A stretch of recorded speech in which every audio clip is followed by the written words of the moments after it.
پہلی بات تو یہ کہ سیاسی طور پر جماعت اسلامی مرد بھائی ہوں یا خواتین ہوں، بہرحال ایک سیاسی طور پر کامیابی ہم حاصل نہیں کر پائے۔ اس کی وجہ یہ ہے کہ بر صغیر کے اندر اسلام صوفیہ کے ذریعے پہنچا ہے، اور ہمارے باوجود اس کے کہ سید ابو العلا مودودی رحمۃ اللہ علیہ نے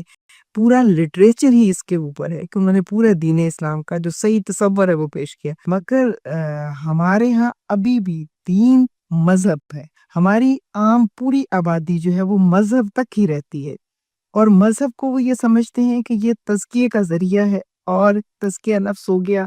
تشنگی جو اندر اللہ تعالیٰ نے بندے کے رکھی ہے وہ پوری ہو گئی، بس اس کے بعد اس کا کام ختم ہو گیا۔ یعنی وہ غرض تزکیے کی کیا ہے جس کو قرآن نے بیان کیا، جس کو نبی صلی اللہ علیہ وسلم نے اپنی پوری زندگی میں کر کے دکھایا، اور مولانا مودودی رحمۃ اللہ علیہ نے بہت واضح کیا، لیکن ہم بہرحال ابھی تک وہ میسج جتنا بھی ہم کوشش کر رہے ہیں، بہرحال اس میسج کو کمپلیٹ پہنچنے میں وہ جو مطلب علامہ اقبال بھی جس کو وہ کہتے ہیں کہ جدا ہوتی سیاست سے تو رہ جاتی ہے چنگیزی، کہ ہم کسی بھی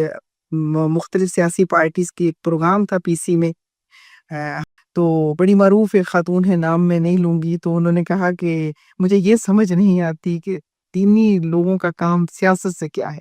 یعنی ہمارے ہاں ابھی تک یہ کنسیپٹ، یہ ایک بہت بڑا مسئلہ ہے۔